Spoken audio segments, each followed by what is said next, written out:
A Dios te damos gracias en esta mañana. Gracias por este día tan precioso, Señor. Tú has sido tan bueno en todo este tiempo. Nos ha permitido vivir, trabajar, estar con nuestras familias, ir a nuestro trabajo, estudiar, pasear. Gracias porque nos diste esta oportunidad y estamos agradecidos contigo, Señor. Y en respuesta a ese agradecimiento, en respuesta a eso que usted ha hecho en nuestra vida, Señor, a todas estas bendiciones, venimos aquí cada domingo para corresponder a esas bendiciones que tú nos has dado, Señor, para adorarte y bendecirte, pero también para ser ministrado a través de tu palabra. Y te pido que en esta maravillosa mañana tu Santo Espíritu se glorifique de una manera poderosa. Que en medio de la enseñanza, Señor, ahí, si hay alguno que ha venido enfermo, que tú le estés sanando, Dios. Extiende tu mano y sana al que está enfermo. Si hoy hay una persona que nos visita, te suplico y te ruego que tú hables al corazón de ellos. Pido que prepares este ambiente de gloria y de poder en medio de nosotros, Señor. En el nombre de Jesús, amén y amén. ¿Cuántos de los que están aquí han pasado por pruebas? ¿Cierto? Creo que todos nosotros. Y las pruebas son cosas muy comunes, forman parte de nuestras vidas. Y a veces no queremos pasar por ellas. A veces queremos que las pruebas o las aflicciones no vengan a nuestra vida. Y aún cuando venimos a la iglesia o alguien nos invita a la iglesia y nos dice, vamos a la iglesia y vamos a adorar a Dios y no vas a tener problemas, todo va a salir bien, va a comenzar a tener una vida feliz. Eso es mentira, porque aún en medio del caminar cristiano, el caminar agarrado con Dios, vamos a tener pruebas. Vamos a tener obstáculos en el cual vamos a tropezar. Pero esas pruebas tienen un propósito. Y lo vamos a ver aquí en el libro de la epístola de Santiago. Y que si usted está pasando por una de esas pruebas, yo te invito a que no te desanime, a que no tires la toalla, a que no regrese atrás. Y si aquí hay personas que no han pasado por ella, pues prepárese y al conocer esta verdad a través de la palabra del Señor nos va a ayudar mucho a poder enfrentarla. Entonces, las pruebas creo que es el examen de la fe. Para mí, las pruebas son el examen de la fe. Y esto, ahora que estoy diciendo esto, me recuerda cuando a finales de año, cuando hacen los exámenes del IFE, ¿cierto? ¿Para qué? Para poder ingresar a la universidad. Y ahí se sabe quién es el que da la talla o no, ¿sí o no? A través de ese examen se demuestra si la persona aprovechó bien el tiempo en el bachillerato, a ver si esa persona de verdad merece entrar a una universidad y cursar la profesión, hacer la profesión que tanto desea. Personas que quieren ser médicos, pero cuando hacen el examen, las notas están por debajo. Y lo mismo cuando vamos a un trabajo y nos dan un empleo y nos hacen ciertos exámenes psicotécnicos para ver cómo estamos nosotros, si merecemos estar en ese trabajo, si podemos estar en ese trabajo. Y también para medir nosotros mismos si hemos aprovechado el tiempo. O reflexionar también si perdimos el tiempo o no perdimos el tiempo o tenemos que tomar las cosas en serio. Entonces, creo que las pruebas es el examen de la fe. Y vamos a la carta de Santiago, el capítulo 1, por favor. Y me gusta cómo Santiago comienza esta carta. Y me llama mucho la atención porque es un apóstol, ¿cierto? Y es un hombre de Dios. Y mire cómo comienza la epístola. Santiago, entonces comienza la epístola mostrando la vocación del apóstol. ¿Cuál es su vocación? Dice, Santiago, siervo ¿de quién? De Dios y del Señor Jesucristo. ¡Qué maravilla! Qué cosa tan preciosa, tan linda, que un apóstol no hace ínfula de, oh, el apóstol, esto, sino que está bien ubicado.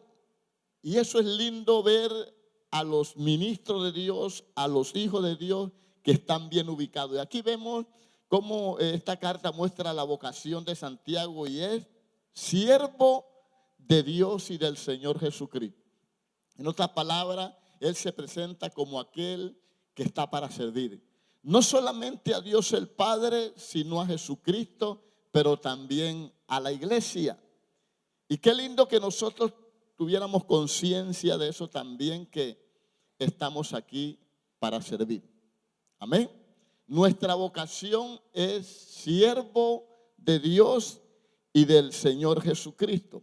Pero también nos muestra su auditorio, a quién va dirigida.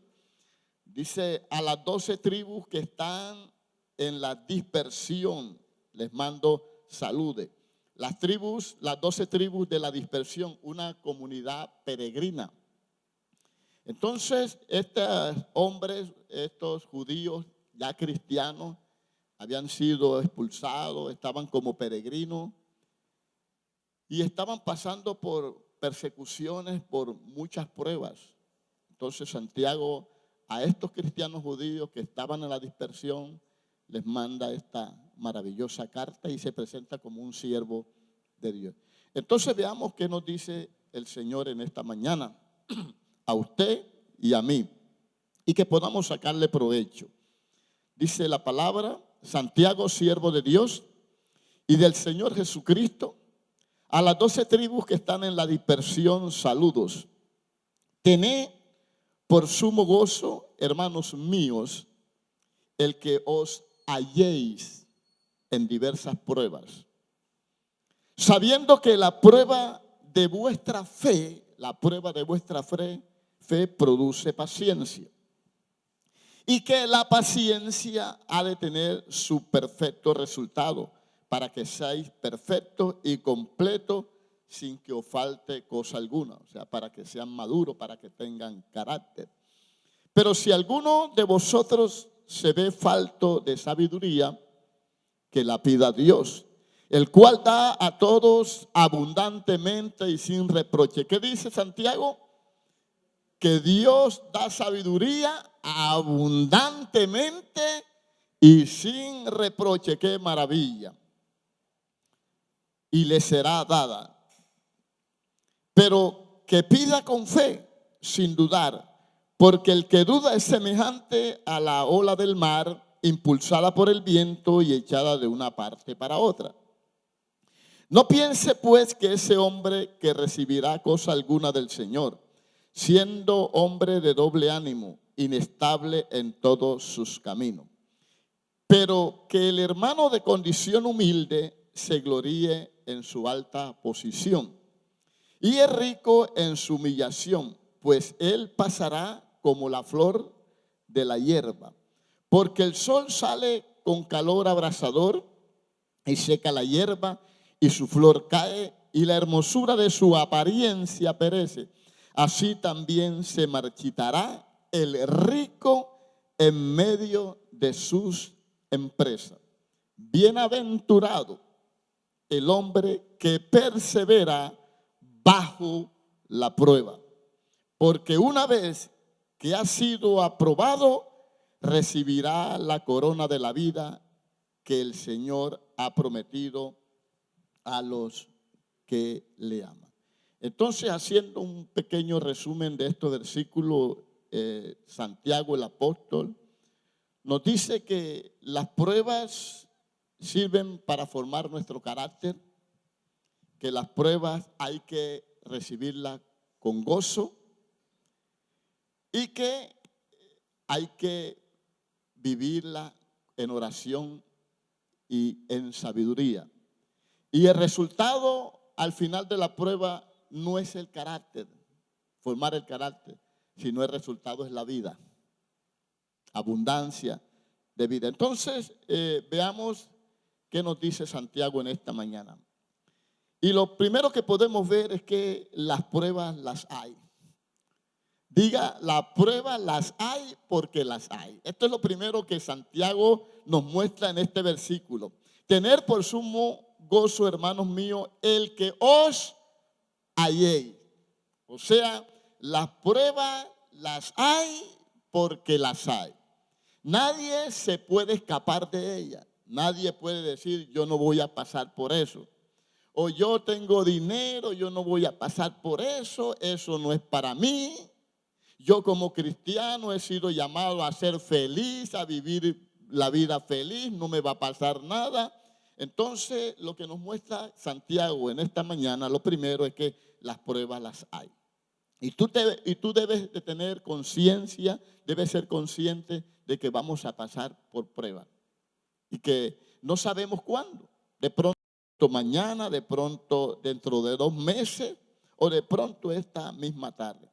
Entonces, lo que se prueba, dice Santiago, lo que va a ser probado con las circunstancias que viene es nuestra fe. Entonces, lo que nos va a probar la circunstancia es que nuestra fe. Lo que se prueba es la fe. Ahora, la fe en Jesús no es una creencia sin ninguna consecuencia. ¿Me escucharon? El creer o la fe en Jesús no es una creencia sin consecuencia práctica que vamos a vivir. Yo soy cristiano, entonces no voy a tener ninguna consecuencia. Al contrario, es un compromiso práctico de seguir a Jesús y sus caminos. Y el seguir a Jesús y sus caminos es el proyecto de Dios.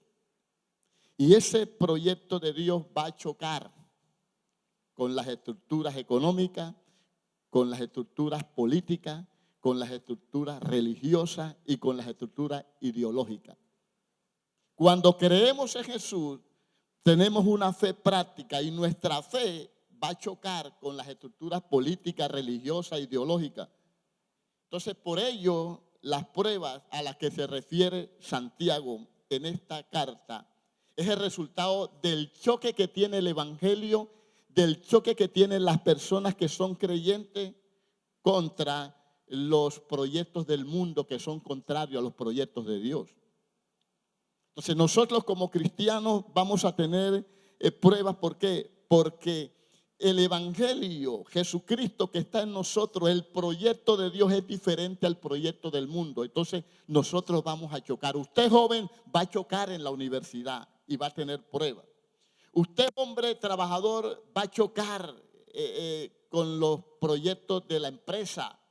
¿En qué sentido, pastor? En que el jefe puede decir, para ganarnos esta licitación, hay que hacer este chanchullo, hay que mover esta ficha. Y usted, como va contrario, su fe va contrario a esos proyectos del mundo, entonces usted va a decir no. ¿Y qué va a suceder esto? Que lo van a sacar del trabajo. Va a tener que irse. Entonces, las pruebas de las que habla Santiago acá tienen que ver que si nosotros estamos en los proyectos de Dios, sus proyectos van a chocar con los proyectos del mundo. El proyecto de Dios siempre va a ser contrario a los pensamientos. Usted y yo no pensamos como piensa el mundo.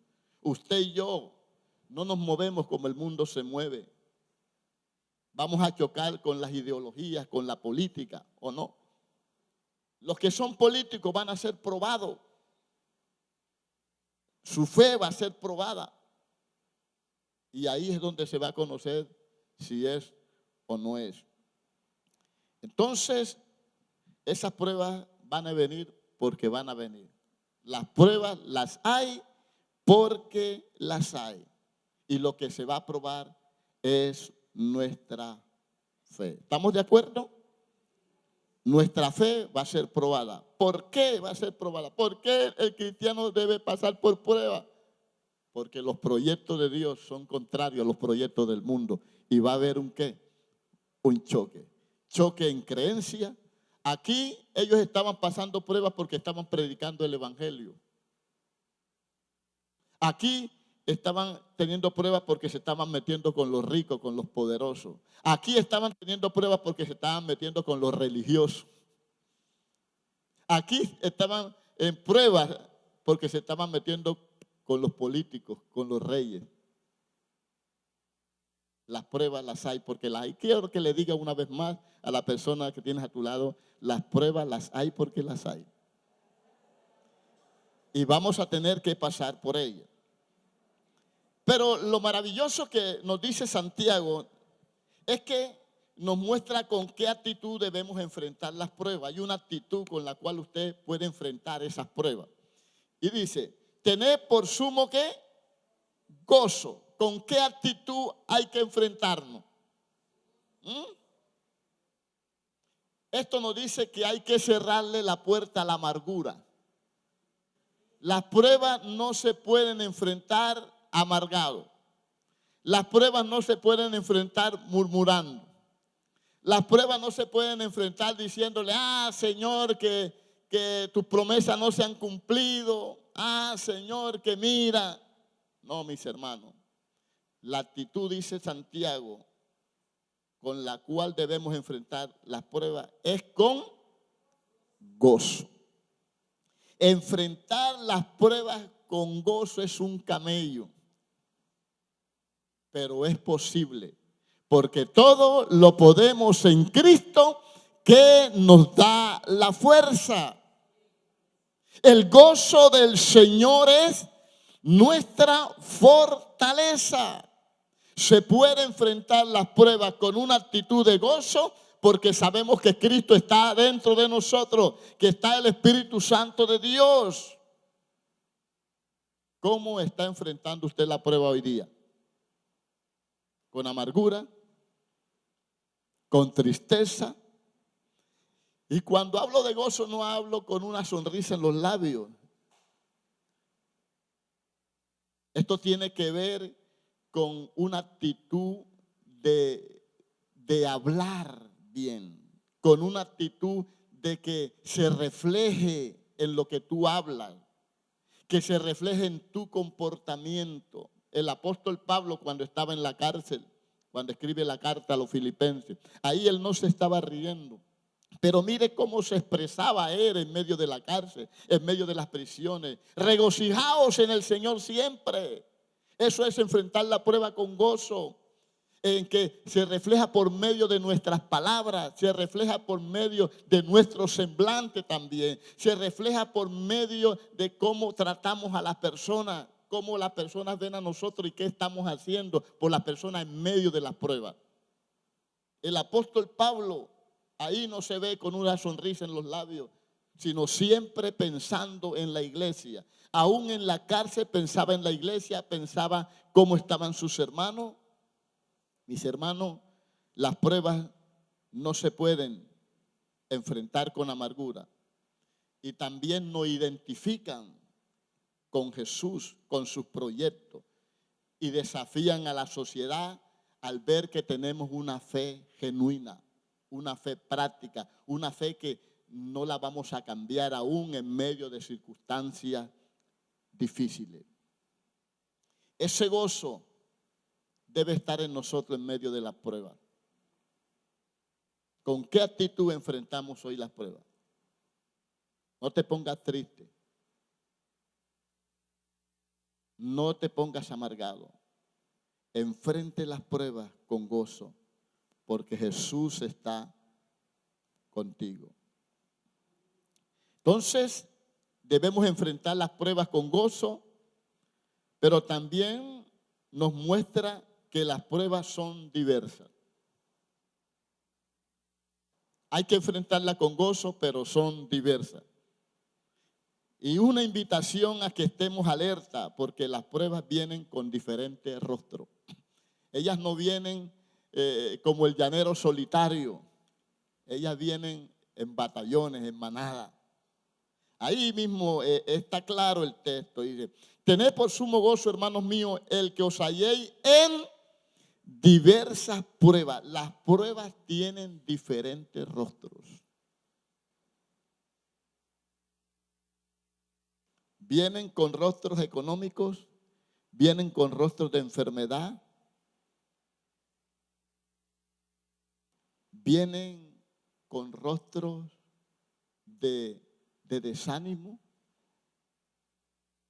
diversas pruebas. A estos hombres lo perseguían para matarlo, hablaban mal de él, murmuraban en contra de la iglesia. Lo desalojaban de sus hogares, de sus casas, tenían que abandonar sus casas. Tenían muchos que abandonar su familia, les quitaban sus casas. Estaban errantes, estaban peregrinos, estaban en otras tierras. Las pruebas eran diversas, tienen diferentes rostros. O sea que debemos estar preparados, mis hermanos, amigos que están aquí en esta mañana. Las pruebas no vienen con un solo rostro. Ay, mi hermano, salí de esta y me está persiguiendo la otra. Mi hermano, usted no ha escuchado, estoy pasando por esto, estoy pasando por esto, estoy pasando por esto, estoy pasando por eso. Pero, ojo, que el pasar por esto tiene que ver en que si estás haciendo la voluntad de Dios. Si lo está pasando a causa del evangelio, a causa de su profesión, a causa de su vivir práctico con Cristo. Es que si lo que usted cree está chocando con las estructuras que ya mencionamos, entonces las pruebas las hay porque las hay. Las pruebas, dice la palabra, debemos enfrentarlas con gozo y vienen con diferentes rostros. También nos dice que la virtud que produce las pruebas es la paciencia. Qué maravilloso. Que las pruebas por las cuales pasamos produce un fruto. Y esa es la paciencia. Sabiendo que la prueba de vuestra fe produce ¿qué?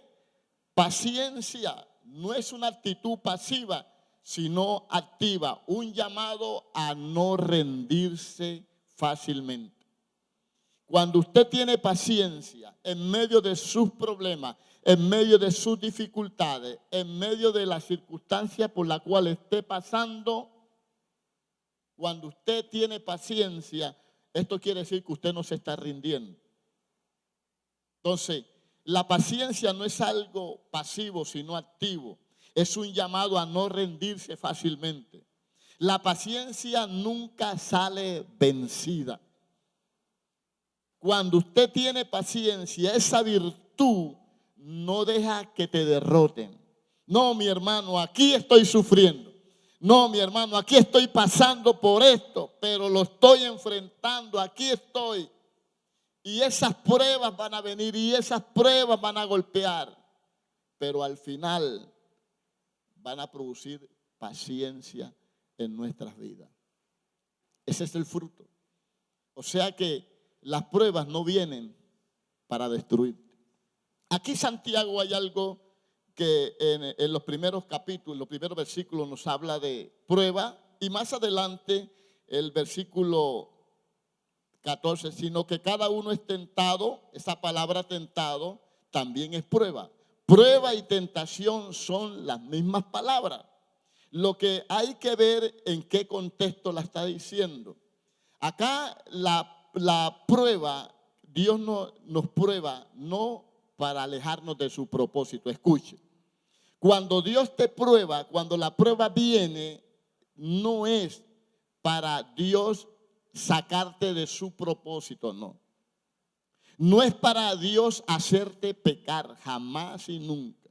Es que Dios me puso esta prueba para ver si yo caigo, jamás y nunca.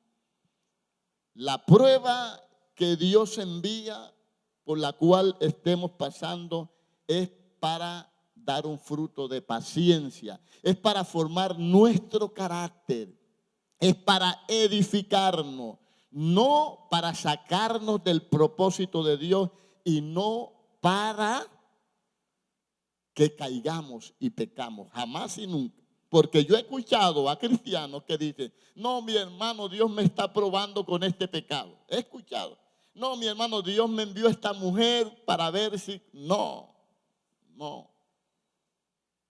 En cambio, la prueba que viene de parte de Satanás, si es para hacerte caer, si es para destruirte. Recuerda, en Mateo capítulo 5, dice la palabra, y Jesús fue llevado al Espíritu, por el Espíritu Santo, ¿a dónde? Al desierto, para ser probado. Jesús, Dios lo llevó al desierto, no para alejarlo del propósito, sino para formar su carácter. Porque Jesús iba a comenzar su ministerio. Entonces, pero vemos que Satanás, ¿cómo lo probó? ¿Cómo fue la prueba de Satanás? ¿Con qué intención? Para alejarlo del propósito de Dios, para hacerlo caer. Entonces, ahí se dan las dos palabras. La prueba que viene parte de Dios, que lo envió al desierto. Ahí él duró 40 días orando, formando su carácter, hablando con Dios. No tenía, la prueba era, no tenía comida.